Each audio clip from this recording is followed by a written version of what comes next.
Assalamualaikum warahmatullahi wabarakatuh.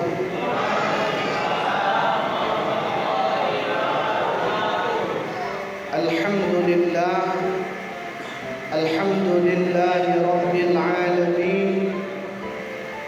Nahmaduhu wa nasta'inuhu wa nastaghfiruhu wa natubu ilayh. Wa na'udzu billahi min shururi anfusina wa min sayyiati a'malina. May yahdihillahu fala mudilla lahu wa may yudlil fala hadiya lahu. Ashhadu an la ilaha illallah wahdahu la syarika lah. Wa ashhadu anna Muhammadan 'abduhu wa rasuluh. Sallallahu alaihi wasallam la nabiyya ba'dahu. Allahumma shalli wa sallim wa barik ala sayyidina wa maulana Muhammadin wa ala alihi wa ashabihi al-mujahidin at-tahirin. Alhamdulillah, bersyukur kita kehadiran Allah Subhanahu wa taala, di mana dalam malam ini kita masih diizinkan oleh Allah untuk hadir bersama-sama, melangkahkan kaki dan mengayunkan tangan dari rumah kita masing-masing menuju masjid yang kita cintai ini, dalam rangka majelis ilmu, mengulang-ulang pengajian kita. Wabil khusus malam ini adalah kajian tentang adab dan etika kurban. Bapak dan Ibu, kaum muslimin dan kaum muslimat, teman saudara yang dimuliakan Allah Subhanahu wa taala. Di pertemuan-pertemuan sebelumnya kita sudah membahas hal-hal yang berkaitan dengan kurban. Ikulah pertemuan yang ketiga, Bapak Ibu. Kita membahas tentang kurban. Mulai dari hukum, mulai dari adab-adab. Kalau hukum sebagaimana yang disampaikan, kalau mazhab Maliki mengatakan hukum korban itu wajib bagi yang mampu. Kalau mazhab Abu Hanifah atau mazhab Hanafi, itu wajib bagi si mukim di negeri yang sejahtera. Ya, yajibu 'alal muqim bil baladil musir. Wajib hukumnya berkorban bagi orang yang berada di tempat itu dalam kondisi ada kelapangan rezeki. Nah, sementara menurut mazhab yang lain, khususnya mazhab Syafi'i, itu mengatakan hukumnya sunnat. Ya, di antara dalil yang digunakan adalah kutiba alayya an-nahru wa laysa biwajibin alaikum. Itu kata Rasulullah, diwajibkan kepadaku kurban walaisa biwajibin alaikum, kata Rasul, tetapi hal itu tidak wajib kepada kalian. Itu diantara dalil dalam mazhab Syafi'i mengatakan hukum berkurban sunnah. Tetapi Bapak dan Ibu jamaah yang dimuliakan Allah, walaupun ibadah kurban itu hukumnya sunnat, tetapi sunnatnya sangat ditekankan. Sampai-sampai dalam sebuah hadis Rasulullah mengatakan, siapa yang diberikan oleh Allah kelapangan rezeki, kemudahan dalam kehidupan, kemudian dia tidak ikut berkurban, maka jangan dekat-dekati musalla kami. Artinya apa? Jangan menghampiri masjid kami. Kalau tidak boleh kita menghampiri masjid Rasul, berarti kita dikhawatirkan diakui sebagai umat Rasul. Jadi sunat memang, tapi sunatnya sangat ditekankan, sangat betul-betul diharapkan bagi orang-orang yang mampu untuk melakukan ibadah kurban. karena ibadah kurban itu juga merupakan ibadah, sama seperti ibadah-ibadah yang lain, maka setiap ibadah dalam Islam itu ada rukun dan syarat. Ya, salat ada rukunnya, ada syaratnya. Puasa ada rukunnya, ada syarat sah puasa. Zakat ada rukunnya, ada syarat sah zakat. Apalagi seluruh ibadah dalam Islam, haji ada rukunnya, ada wajibnya, ada sunat hajinya. Semua ibadah di dalam Islam itu ada aturan mainnya. Nah, aturan main itu harus sesuai dengan alu aja patut. Indak patut dia alu dah pak. Ini beda tu pak. Harus sesuai dengan alu aja patut. Alurnya, aturan mainnya harus ada. Indak patut dia alu dah, patut dia alu, bak kalamak dia awak saja. Itu patut dia alu namanya tu. Beribadah harus sesuai dengan aturan-aturan yang telah ditetapkan dalam syariat Islam, termasuk kurban. Jadi berkurban itu harus sesuai bagaimana aturan main yang benar, bagaimana adab dan tata tertib peserta kurban, bagaimana adab dan tata tertib pekerja kurban, bagaimana hak dan kewajiban dari orang yang menerima kurban. Semuanya harus ada. Supaya apa? Supaya ibadah kita, kata orang Minang mengatakan, minyak habis samba ndak lama. Kita tahu itu Pak. Minyak habis, kita udah payah menggoreng, udah payah siapkan minyak, kita lah payah jerih payah bekerja, ternyata ibadah kita tidak sah. Ternyata daging yang kita makan tidak halal. Ternyata ada orang yang terzolimi gara-gara perangai kita. Ada hak orang yang termakan gara-gara kerakusan kita. Maka ini harus kita hati-hati. Nah, kemudian masih ada pernyataan-pernyataan di tengah-tengah masyarakat. Oh, iko tidak sesuai dengan kebiasaan kami. Dulu kami lah lama bertahun-tahun kami berkurban, tidak ada seperti ini disampaikan. Betul. Tapi saya hanya menyampaikan, kita membenarkan kebiasaan atau membiasakan kebenaran. Mana Pak? Kita membenarkan kebiasaan atau membiasakan kebenaran? Jadi kalau kita niatnya membiasakan kebenaran, walaupun kebiasaan dulu, kita tidak salahkan orang-orang dulu. Kita berbaik sangka saja. Oh, mungkin ilmu mereka baru sampai di situ. Ya. Mungkin ilmu mereka baru sampai di situ. Salah satu contoh nih Pak, contoh sederhana. Malam kemarin saya takziah. Ya, malam ketiga ada warga saya yang meninggal dunia. Saya takziah. Saya diminta ceramah takziah. Ya. Di antara yang saya sampaikan ketika ceramah itu adalah hadis tentang Rasulullah lewat di salah satu jalan. Rasulullah lewat di salah satu jalan, kemudian beliau berhenti dengan sahabat yang mengiringi, dan sahabat bertanya, "Ya Rasul, kenapa engkau berhenti ya Rasul?" Dijawab oleh Rasulullah, "Aku mendengar, diperdengarkan oleh Allah apa yang tidak kalian dengar." Apa itu ya Rasul? Di pinggir jalan yang kita lewati ada dua kuburan yang kedua-duanya sedang diazab oleh Allah. Kenapa ya Rasul mereka diazab? Apakah mereka tidak beriman kepadamu? Beriman. Apakah mereka tidak melakukan sholat? Mereka sholat.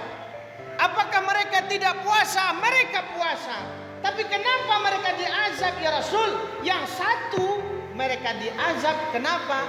Karena mereka sholat, mereka berwudu, tetapi tidak berhati-hati dalam buang air kecilnya.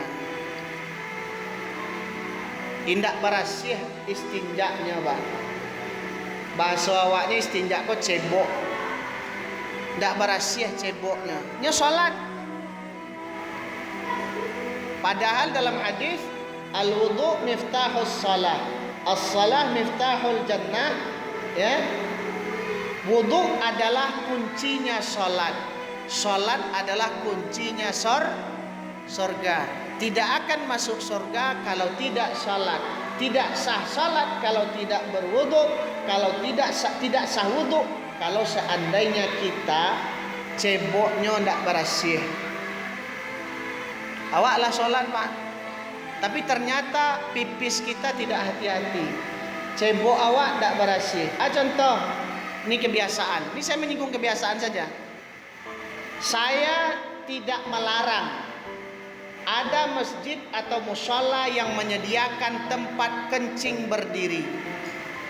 Kita tidak menyalahkan, tetapi saya tidak akan pernah memakai selama masih ada tempat kencing yang duduk. Kenapa? Karena rasanya pipis berdiri itu sangat dikhawatirkan terkenanya celana dari air kencing. Apakah itu air yang merembes ketika kita cebok, merembes kada ke leseting kita, Pak? Atau air yang memercik dari lantai ke celana? Ya, itu pembahasan gitu. Walaupun khusus apa-apa, ibu-ibu nama-nama ada, Bu. Aku kaji ustaz, kaji bapak sama tuh. Yang merembes ke celana kita, yang mercik dari lantai ke celana kita, itu dikhawatirkan. Kalau sampai itu terjadi, naudzubillah, sholat kita tidak sah, Pak. Kenapa? Karena syarat sah sholat itu bersih tempat, bersih pakaian, bersih badan dari hadas dan najis. Bagaimana kita sah sholat sementara celana kita kena rembesan air pipis? Bagaimana kita akan sah sholat sementara celana kita kena percikan air pipis? Air yang memercik dari lantai ke celana kita, tidak sah. Nah, ini salah satu penyebab orang itu diazab dalam kubur, Pak. Diazab dalam kubur bukan tidak sholat, tetapi tidak berhati-hati dalam masalah istinja atau cebok. Yang lain cebok saja laikannya azab di neraka, Pak. Coba bayangkan. Yang lain istinja saja itu karena azab di dalam kubur. Apalagi yang tidak cebok.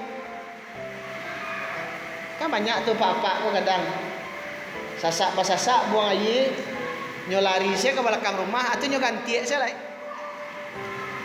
Kan ada orang yang ganti. Selesai berganti itu lah masuk lo ke dalam balik. Celana itu lo nama pakai sembahyang balik. La ilaha illallah. Tidak sah sholat kita, Pak. Kenapa? Karena kebersihan kita tidak sempurna. Nah, begitu kira-kira dengan ibadah kurban. Kalau ada sedikit saja yang tidak benar, ada saja sedikit yang tidak sesuai pada tempatnya, maka ibadah kita terlaksana, tetapi khawatir tidak tiba pada tempatnya.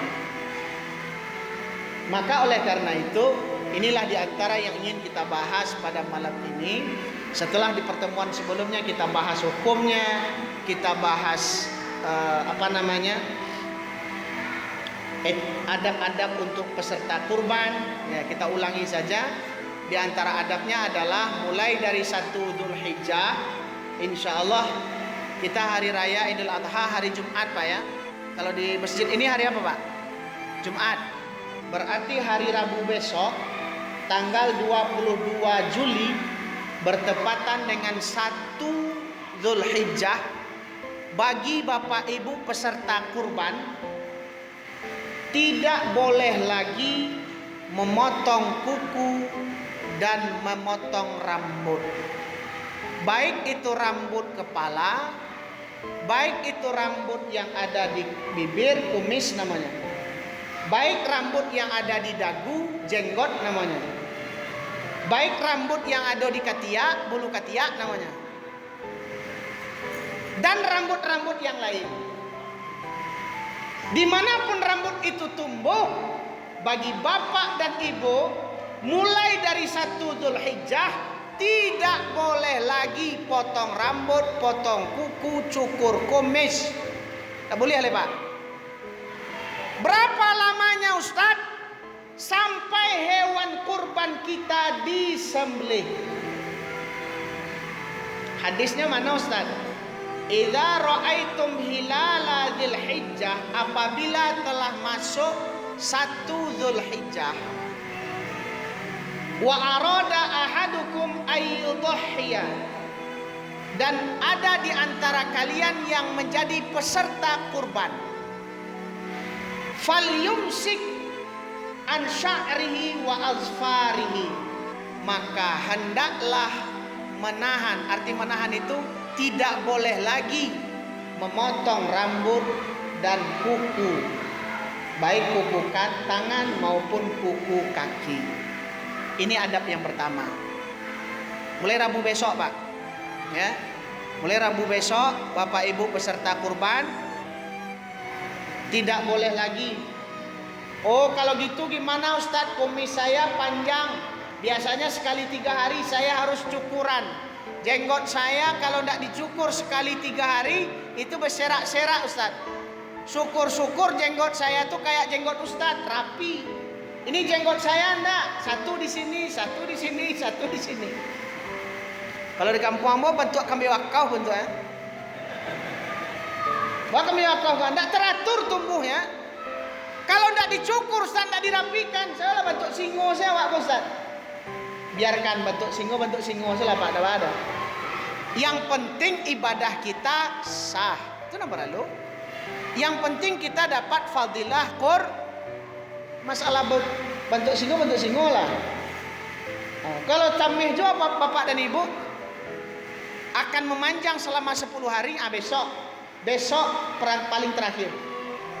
Bagi bapak ibu peserta kurban yang masih ada untuk cukur kumis dan segala macamnya, besok Rabu tidak bisa lagi. Tak boleh. Adab yang kedua adalah dianjurkan bagi peserta kurban maupun yang tidak peserta kurban. Ya, peserta kurban maupun yang tidak peserta kurban, tapi diharapkan sangat bagi peserta kurban. Untuk apa? Untuk berpuasa. Ya. Sejak kapan kita berpuasa? Mulai dari hari Rabu sampai hari Kamis. Hari Kamis adalah puncak puasa kita, disebut dengan puasa hari Arafah. Kata Rasulullah, siapa yang berpuasa di hari Arafah, hari ke-9 Dzulhijjah, maka pahalanya bagaikan puasa 2 tahun. Allah ampuni 1 tahun yang berlalu dan Allah ampuni 1 tahun yang akan datang. Jadi bagi bapak ibu peserta kurban, khususnya kita semua pada umumnya, bagi yang bisa, tapi sangat dianjurkan bagi peserta kurban, berpuasa 9 hari sampai hari Kamis. Oh enggak sanggup Ustaz, 9 hari, bagaimana Ustaz? Paling kurang sehari. Hari Kamis, Jumat kita sholat Idul Adha. Hari Kamis sebelum sholat Idul Adha, paling kurang 1 hari sebelum sholat kita puasa hari Arafah. Itu paling kurang tuh Pak. Itulah wak semua wak tuh Pak. Jadi aku aja lah. Enak. Kalau nggak bisa sejak hari Rabu besok, paling kurang hari Kamis tanggal 30 Juli puasa kita. Ya. Terus di hari Idul Adha bagaimana Ustaz, kita berpuasakah? Tidak. Di hari Idul Adha kita tidak berpuasa. Terus bagaimana? Cuman disunnahkan tidak makan, tidak minum semenjak subuh sampai kita selesai khutbah Idul Adha. Bukan puasa, Pak. Dan puasa kok setengah hari atau sehari? Sehari kok dulunya, Puy. Di sholat Idul Adha itu sunat puasa. Sampai jam berapa puasa, Pak? Sampai khotib selesai berkhutbah. Dan puasa kok setengah hari atau sehari, Pak? Ah, iya sehari ya. Yang puasa ini 1 hari, Pak. Jadi di hari 10 hari sholat itu kita tidak puasa. Tetapi kita sunat menahan, tidak makan, tidak minum, tidak sarapan, mulai dari sholat subuh sampai khatib selesai berkhutbah. Yang puasa kita 9 hari. Yang 10 hari lah, 9 hari. Yang di hari sholat sunat menahan saja. Besoknya 11, 12, 13 hari tasyrik haram berpuasa. Nah, itu etika yang kedua. Yang ketiga, bagi seluruh peserta kurban khususnya diharapkan sangat ketika hewan kurbannya akan disembelih, dia harus menyaksikan, melihat hewan kurbannya disembelih. Kalau afdolnya nih, afdol nih Pak, peserta kurban yang menyembelih hewan kurbannya. Itu afdalnya. Rasulullah berkurban, beliau yang sembelih. Nabi Ibrahim berkurban, beliau yang sembelih sendiri. Karena kita ada keterbatasan, maka kita minta tolong kepada orang yang ahli dalam memotong hewan kurban. Sunnatnya kita yang memotong-motong hewan kurban kita, Pak. Ini sunnatnya nih, Pak. Afdolnya kita yang punya hewan kurban, kita yang sembelih, kita yang menguliti, kita yang potong-potong, kita yang cuci perut, kita yang menumpuk-numpuk atau yang mengonggok-onggok awak, kita pula yang bagi-bagikan ke rumah masyarakat. Itu yang afdolnya. Tapi karena keterbatasan kita bentuk panitia kurban. Maka kita berwakil kepada panitia kurban, Pak Panitia, kami punya keterbatasan dalam menyembelih hewan kurban. Terus tolong carikan tukang potong. Kami punya keterbatasan dalam masalah menguliti hewan kurban. Terus tolong carikan tukang kulit, tukang mengulit-ulit. Kami punya keterbatasan dalam memotong, mencincang-cincang sapi kami. Terus tolong carikan kami tukang cincangnya. Bagikan langsung ke masyarakat. Iya Pak, iya. Oke, kami rembukkan dulu. Dirembukkan. Siapa saja yang bisa untuk membantu para peserta kurban? Wahai para pekerja, ayo. Siapa di antara pekerja ini, warga-warga kita yang bisa membantu peserta kurban? Nah, silakan didata. Bagaimana sistem mendatanya? Terserah kepada Bapak masing-masing, Bapak Ibu masing-masing. Sudah dapat sesuai dengan kebutuhan? Sudah. Tanyakan kepada seluruh peserta kurban dan seluruh pekerja kurban. Baacara awak kini kok sistem gotong royong atau sistem upah?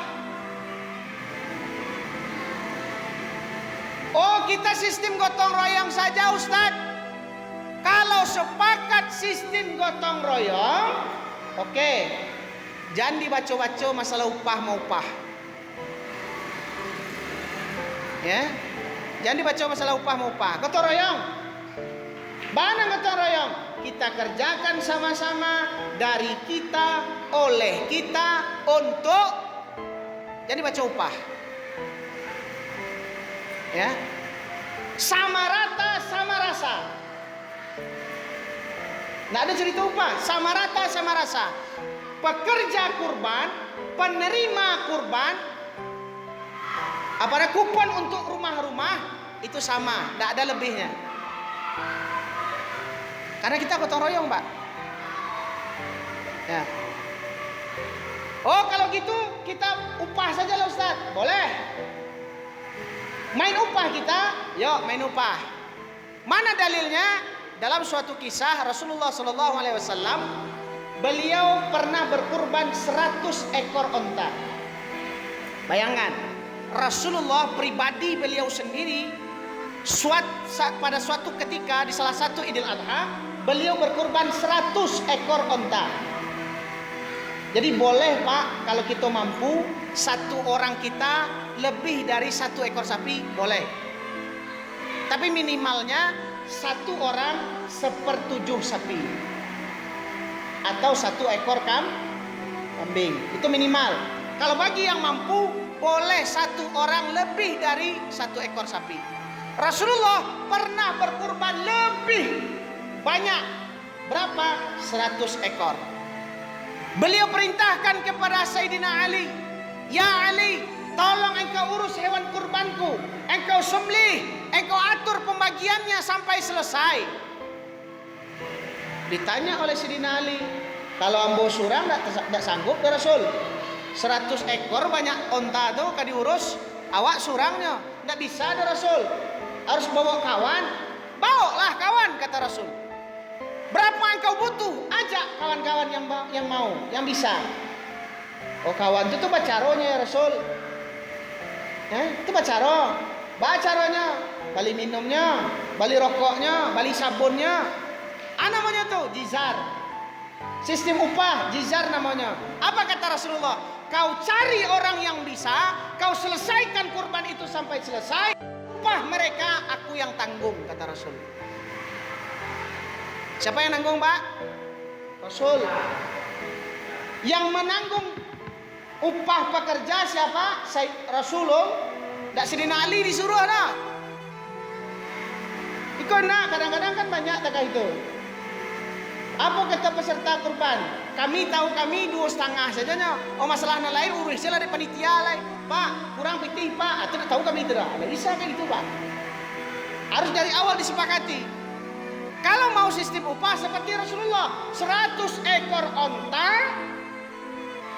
Sayyidina Ali sebagai pelaksana, petugasnya atau panitia kurban, Rasulullah yang jamin upah mereka. Nah, makanya di dalam kajian kita tidak boleh upah itu dengan daging kurban. Ya, Pak? Jadi mengupah pekerja tidak boleh dengan daging kurban. Tidak boleh, Pak.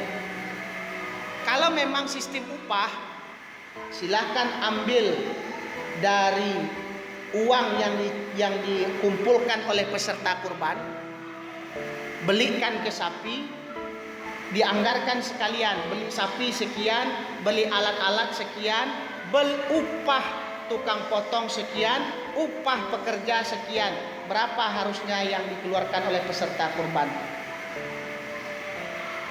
Kalau memang sistem upah, tidak ada daging boleh diberikan upah, Pak. Tidak boleh daging diberikan sebagai upah. Ya, tidak boleh. Terus kalau seandainya kami bekerja, Ustaz, kami bekerja, iya, itu dah dapat daging kami, Ustaz. Apa main upah, main gotong royong? Main upah, ya udah kalau dapat pitih mah. Tu lebihnya kami dengan orang yang tidak bekerja. Tu mah upah tadi nak dapat. Kan itu lebihnya dari orang tidak bekerja, nak. Kan itu lebihnya. Tu kami tidak dapat daging nak, tidak dapat segala macam nak. Bapak tetap dapat dari kupon rumah. Ini artinya banyak kebiasaan-kebiasaan yang kita sampaikan tadi. Ya, banyak hal-hal yang dibiasakan di tengah-tengah masyarakat kita, orang memberi upah kepada pekerja dengan daging kurban. Tidak boleh. Oh, kalaupun seandainya pekerja itu pengen mendapatkan daging lebih dari kupon rumah, ya, kupon rumah lain, pekerja pengen dapat lebih daging, Ya mintalah ke para peserta kurban. Minta kerelaan dari peserta kurban. Wahai peserta kurban, sapi kita berapa Pak? 6 kali 7 P2 42 orang. Kumpulkan seluruh peserta kurban sebanyak 42 orang. Kumpulkan seluruh pekerja. Ya, kumpulkan. Kemudian sampaikan, Pak, pekerja ini kita upah. Upahnya harian. Berapa harian Ustadz? Kalau kita hitung-hitungan di luar, itu harian 150. Karena kita kerjasama di masjid, oke, kita sepakati 100.000 satu orang pekerja. Dari mana uangnya Ustadz? Uangnya dari seluruh bapak ibu peserta kurban. Sepakat? Sepakat. Satu. Yang kedua, para pekerja ini pengen mereka bawa pulang itu, bawa daging atau bawa tulangnya Pak. Terus bagaimana? Bolehkah jatah para peserta kurban kami kurangi untuk dibagikan kepada pekerja supaya jatah rumah-rumah tidak kurang? Apa kata peserta? Oh, kami ikhlas Pak, kurangilah jatah kami. Kami ikhlas, bagikanlah kepada para pekerja. Jadi yang dibagikan kepada pekerja adalah hak para peserta yang sifatnya hadiah, bukan upah. Jelas Pak? Jelas Bu? Jadi tidak boleh upah. Kalau peserta kurban pengen memberikan dagingnya kepada pekerja, itu namanya hadiah, tidak upah. Yang upah mana? Itu mah yang berupa ya pitih yang dibagi-bagikan tadi. Nah, jadi hadirilah wahai para peserta kurban, hadirilah prosesi penyembelihan hewan kurban. Hadir, lihat, saksikan. Sebagaimana yang kita bahas di pertemuan yang lalu, niatkan ketika hewan kurban kita disembelih, niatkan, ya Allah, sebagaimana darah hewan kurban mengalir dari tubuh hewan itu, begitu juga hendaknya dosa-dosaku keluar dari tubuhku, ya Allah. Yang kedua, ya Allah, sebagaimana matinya hewan kurban itu, maka matikan jugalah sifat kebinatangan yang ada pada diriku, ya Allah. Jadi pada zahirnya kita membunuh sapi, hakikatnya kita membunuh sifat kesapian yang ada pada diri kita. Pada zahirnya kita membunuh kambing, pada hakikatnya kita membunuh sifat kekambingan yang ada pada diri kita.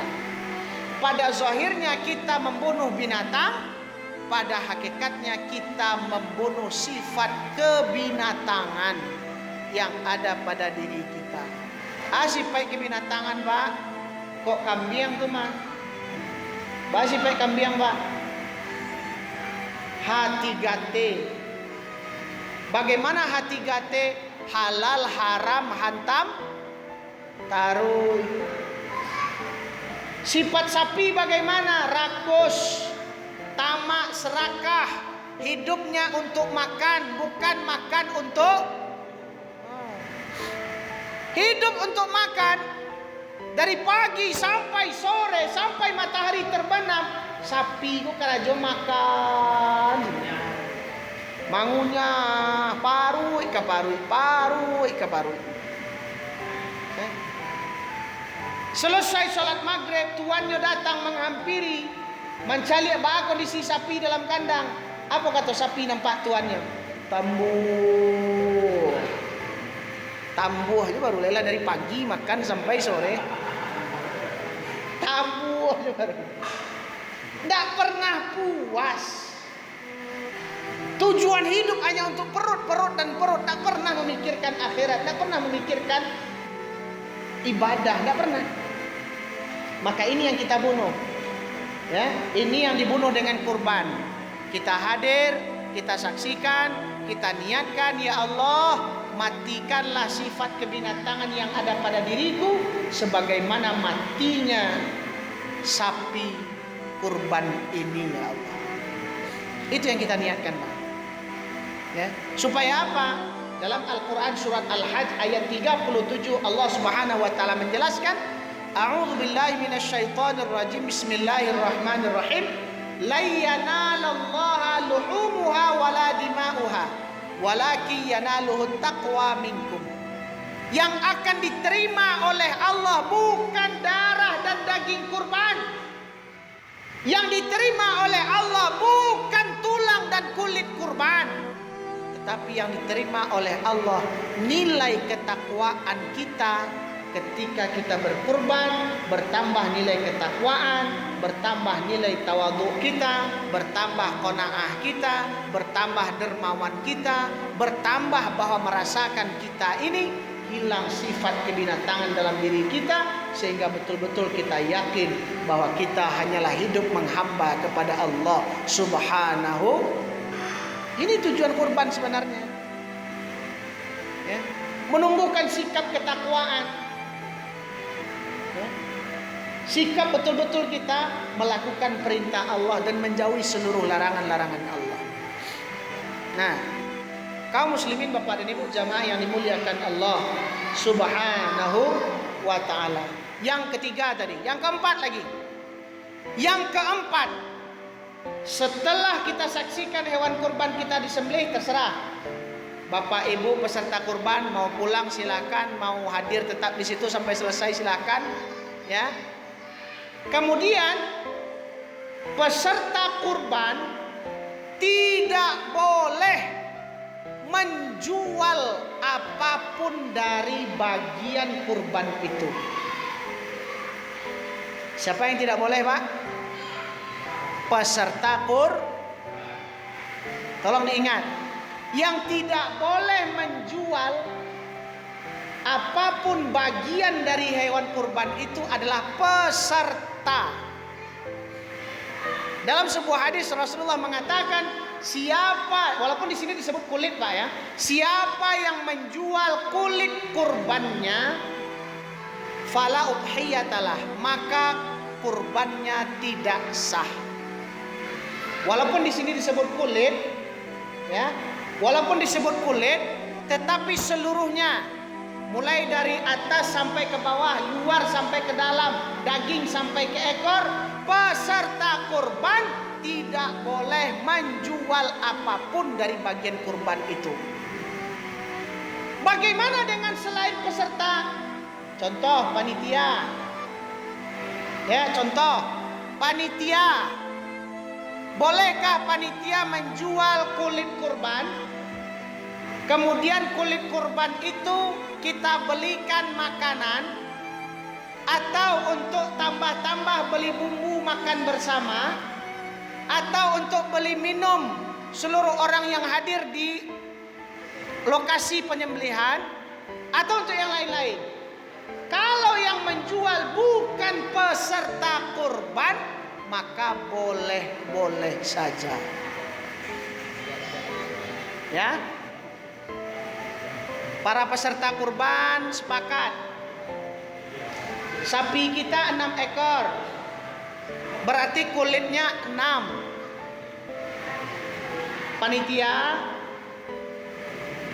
ya, minta kepada seluruh peserta, Pak peserta, Bapak Ibu peserta kurban, seluruh kulit kami panitia yang menghandle. Apakah kami jual kemudian kami infakkan ke masjid? Apakah kami jual kita pakai untuk makan bersama-sama? Apakah kami jual kemudian kami bagi-bagikan kepada penerima kurban yang tidak mampu? Misalkan ada warga kita, dia menerima kurban, ya, menerima kupon rumah, tapi kita khawatir karena dia tidak mampu dapat daging, bumbunya tak ada. Apa tuh masyarakat kita? Onde Pak panitia, kami yola dapat daging, tapi jual ke kami masak, pembali lado piti tak ada, pembali garam piti tak ada. Apa kata panitia? Oh, pembali lado, pembali garam. Dari mana uang itu? dari hasil menjual kulit. Boleh. Pokoknya yang penting yang tidak boleh menjual adalah peserta kurban. Selain dari itu boleh. Ya. Atau nih. Kita sepakat saja. Seluruh panitia kurban sepakat. Yang namanya kulit seperti di Kampung Ambo, Pak. Kalau di Kampung Ambo, seluruh kulit itu kita peruntukkan. Ya karena ini kalau dipotong-potong akhirnya tidak bermanfaat, bagus kita jual dalam bentuk satuan.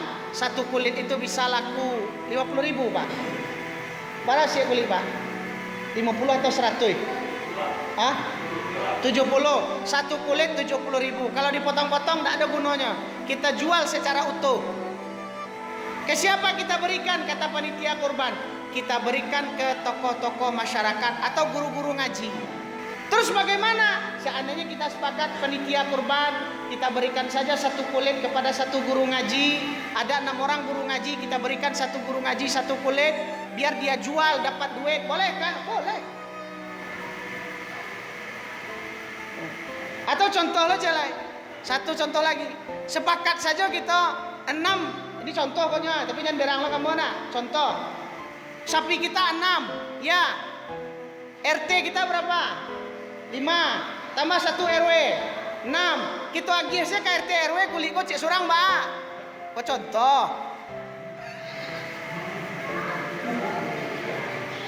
Kok contoh kok aja, Pak. RT 5, RW 1, 6, sapi 6, 1 RT 1 kulit, RW dapat juga 1, pas 6, silahkan boleh. Yang penting RT RW tidak peserta aman. Ada awak situ nya kayak. Lambo tolong RT gitu.